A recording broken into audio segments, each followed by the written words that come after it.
Halo semua, perkenalkan, nama saya Haris Komaruzamani dari Prodi Sistem Informasi KKN Tematik 48 Kelompok 55. Pada kesempatan kali ini, saya akan menjelaskan tentang penggunaan aplikasi e-commerce untuk penjualan barang secara online. Pada kali ini, saya akan menjelaskan apa itu e-commerce, bagaimana cara e-commerce bekerja, apakah e-commerce itu aman, contoh-contoh aplikasi e-commerce, dan cara penggunaan aplikasi e-commerce tersebut. Untuk awal-awal, mari kita mengenal dulu apa itu e-commerce. E-commerce sendiri adalah aktivitas jual beli yang dapat dilakukan melalui internet dengan komputer atau smartphone. Macam-macam produk seperti barang, atau jasa, makanan, dan lain-lain dapat dibeli melewati e-commerce. Jenis e-commerce sendiri ada macam-macam.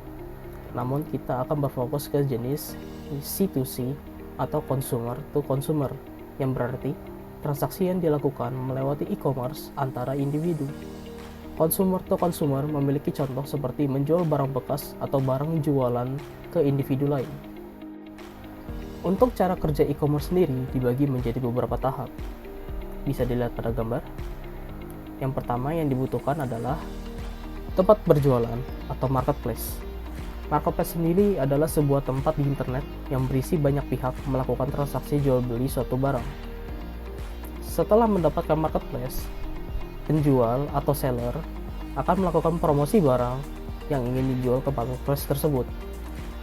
Setelah itu, calon buyer atau pembeli akan mencari barang di marketplace tersebut dan melakukan pembayaran. Setelah melakukan pembayaran, seller akan mengirimkan barang yang dibeli oleh pembeli atau buyer melewati jasa pengiriman barang, yang kemudian barang tersebut akan dikirim ke buyer. Walaupun sudah lama ada di Indonesia, masih banyak orang yang belum pernah menggunakan e-commerce. Jadi, pertanyaan yang sering muncul pertama kali adalah, apakah e-commerce itu aman? Jawabannya adalah e-commerce tidak sepenuhnya aman 100%. Namun, tingkat kejahatan pada e-commerce terhitung rendah selama kita sudah mengetahui cara melakukan transaksi pada e-commerce tersebut. Pada beberapa marketplace memiliki sistem rekber atau rekening bersama. Rekening bersama adalah metode pembayaran transaksi jual beli online yang bertugas sebagai penanggung jawab amannya berjalan transaksi antara pihak buyer dan pihak seller. Bisa dilihat pada gambar. Langkah pertama yang dilakukan adalah pembeli dan penjual sepakat untuk menggunakan rekening bersama atau rekber, yang kemudian dilanjutkan dengan pembeli mentransfer dana untuk pembelian ke rekening bersama atau rekber. Rekber kemudian mengkonfirmasi apakah dana itu sudah masuk. Kemudian penjual, jika dana setelah masuk, penjual akan mengirimkan barang ke pembeli. Jika pembeli telah mengkonfirmasi telah menerima barang dan barang tersebut sesuai dengan apa yang dibeli, rekber atau rekening bersama akan melanjutkan dananya ke penjual. Kemudian penjual mengkonfirmasi jika dananya masuk. Tetapi walaupun ada beberapa marketplace yang menggunakan sistem rekber, beberapa marketplace yang lain tidak menggunakan sistem rekber. Marketplace seperti itu wajiblah dilaksanakan lebih hati-hati, seperti menggunakan sistem rekber dari marketplace lain, atau jika perlu mengajak bertemu langsung agar tidak terjadi penipuan antara satu dengan yang lain. Banyak sekali aplikasi-aplikasi e-commerce consumer to consumer saat ini yang bisa kita pakai untuk transaksi jual beli. Namun, untuk contoh kali ini, kita akan berfokus ke marketplace yang memiliki sistem rekber sendiri, seperti Bukalapak, Tokopedia, dan Shopee. Tiga marketplace ini adalah marketplace yang sering dipakai sebagai sarana e-commerce di Indonesia. Pada kesempatan kali ini, saya akan mengajarkan cara menggunakan Tokopedia untuk menjual barang secara online menggunakan Tokopedia Seller. Saya sendiri lebih memilih Tokopedia karena menurut saya lebih cocok digunakan untuk pengguna awam yang ingin menjual barangnya secara online.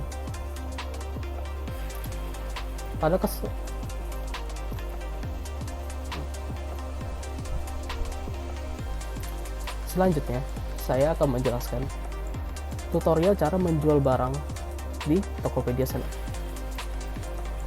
Jadi, jika kita telah selesai mendownload Tokopedia Seller, kita dapat Nah, kita akan melakukan login terlebih dahulu ke aplikasinya. Aplikasinya itu bisa terhubung menggunakan akun Tokopedia kita. Karena saya sendiri telah memiliki akun Tokopedia dan akun Tokopedia Seller, maka kita akan mempraktekkannya menggunakan akun saya.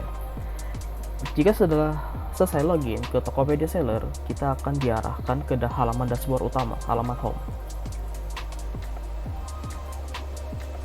Untuk pertama-tama yang akan kita setting adalah alamat pengiriman untuk lokasi pickup barang dan jasa-jasa pengiriman yang toko sediakan.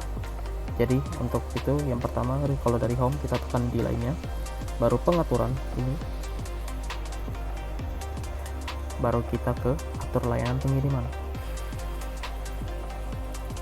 Bisa dilihat bahwa ada lokasi toko dan lokasi pickup, dan di bawahnya adalah kurir-kurir yang akan digunakan untuk melakukan pengiriman.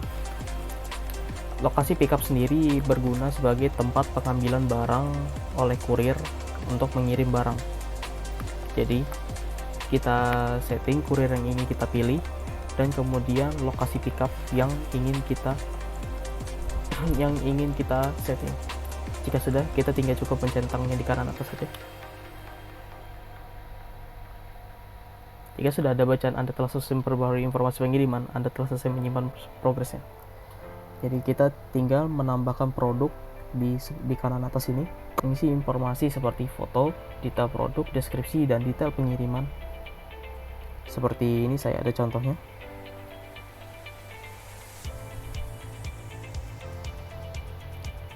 Bisa kita lihat ada fotonya, terus kita nama produknya, harganya, dan stoknya berapa. Terus nanti ada kita disuruh masukkan deskripsi dari produk tersebut, dan kemudian kita akan menambahkan produk tersebut masuk ke kategori mana dan dia masuk ke etalase mana. Ya, seperti itu. Jika ada produk tersebut telah terposting, buyer dapat melihat barang tersebut di aplikasi Tokopedia atau website Tokopedia, yang kemudian akan langsung melanjutkan transaksi. Seperti ini contohnya. Jika buyer telah melakukan chat ke seller akan mendapatkan pesannya di aplikasi Tokopedia Seller ini.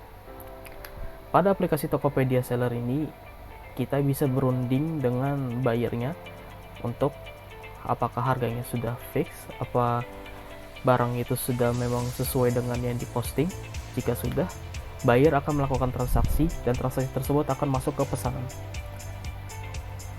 Dan untuk pesanan, dia akan muncul pertama kali di pesanan baru yang harus kita konfirmasi pesanan terlebih dahulu.